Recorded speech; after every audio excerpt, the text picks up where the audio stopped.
sports talk is bigger than Robin Newhouse's thighs. Doug Stewart. That's right, bigger than Robin Newhouse's thighs. Sports talk with hot sauce. Anybody under the age of 30 like, who the hell is Robin Newhouse? Look him up. Look him up. The great Robert Newhouse. Bushy afro and big ass thighs. That's all I got to say about that. This is the Doug Stewart Show coming to you live on Spreaker.com. Make sure you tell people to listen to the show and pass the word. It's basically the stews. I'm the only stew, though. The other stew is retired. I said this a lot last week. The other stew is retired. We'll try to have Ryan on at some point this week. We try to have him on at least once a week. But just like the Stew Live Stews, where we talked about whatever you want to talk about in the world of sports, sports and beyond.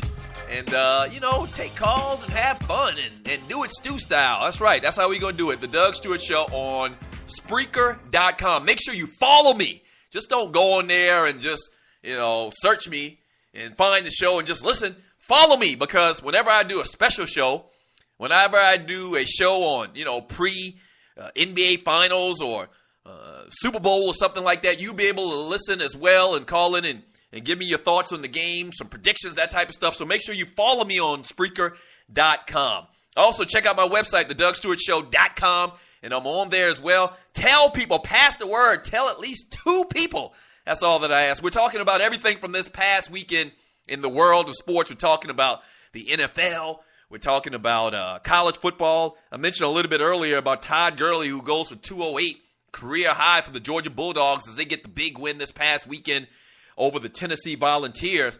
And I also mentioned briefly Texas A&M coming back from a huge deficit. Ball award goes to Kevin Sumlin, man, as he coaches his ass off. Kevin Sumlin is one of those top coaches that you can talk about in college football right now. They get down to Arkansas and come back and win.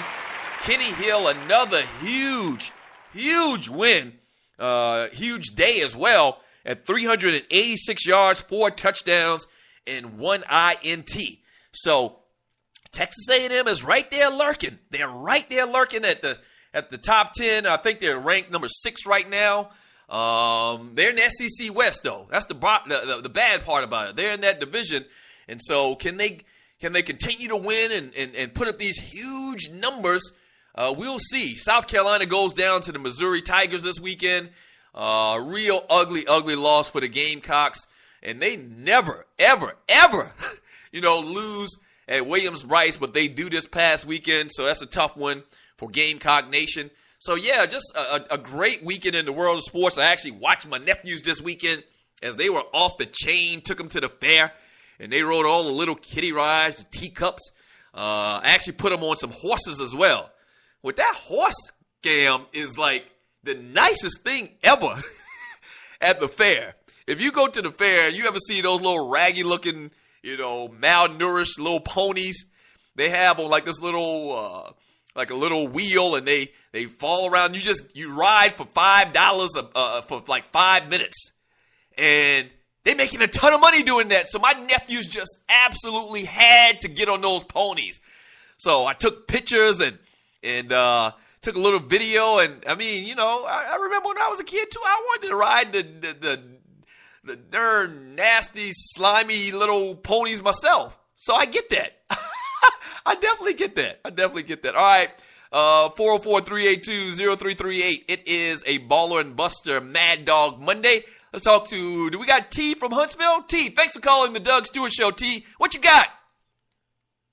What's happening? What up, T? How you doing, brother? Man, enjoying the show, man, like always, bro. Man, you done took the words right out of my mouth, man, but I don't want to give a ball award to Texas A&M as a team, quarterback, and a coaching staff. Hell of a comeback against Arkansas. That was a real good game, and they were looking real down for a minute. Momentum wasn't against them, but they stayed with it and pulled it on out. Oddly enough, I want to give a ball to Arkansas. They've lost 3 straight games, man, but they're playing their ass off. They really are. Yes. They're a lot better team than the record shows. Yes, you're exactly right. They are a much better team than their record shows, T. You're exactly right. What do you think?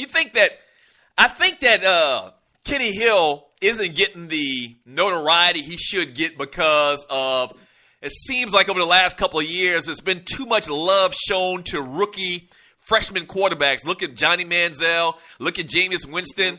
But this kid is pretty much doing the exact same things they did or even better, but he's not getting that same type of attention. Yeah, I mean, in my opinion, the reason for that is because before the season starts, a lot of mainstream reporters pick their guys, and once they pick their guys, they're not going to come off of them, regardless of the result.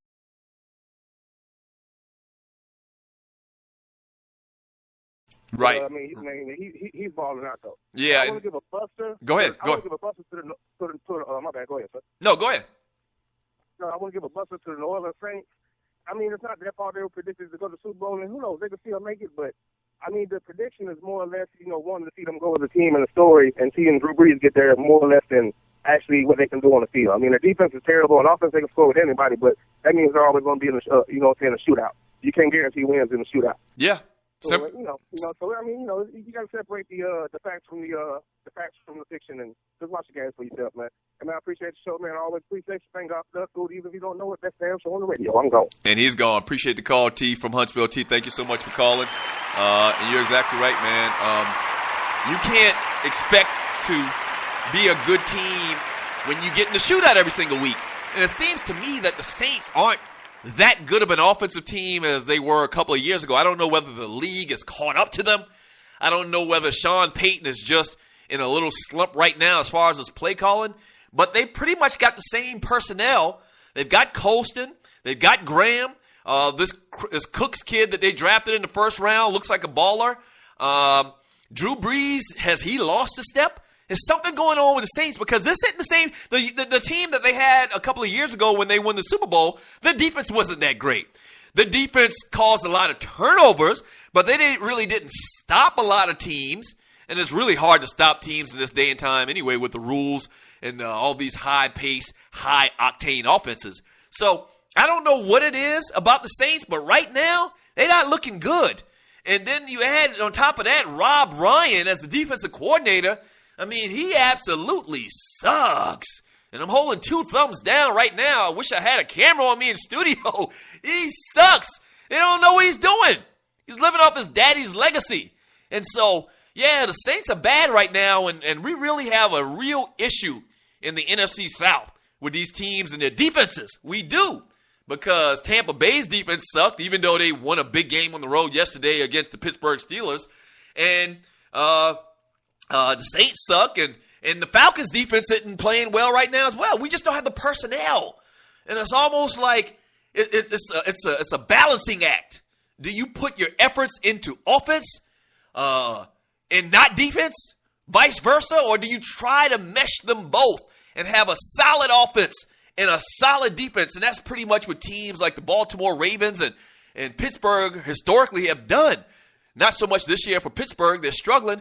But, yeah, Baltimore is that type of team where they have a nice balance. And I think Ozzie Newsome, being the Hall of Fame player that he is, and a guy that played at that level for a long, long time, he understands that. I really think he understands that.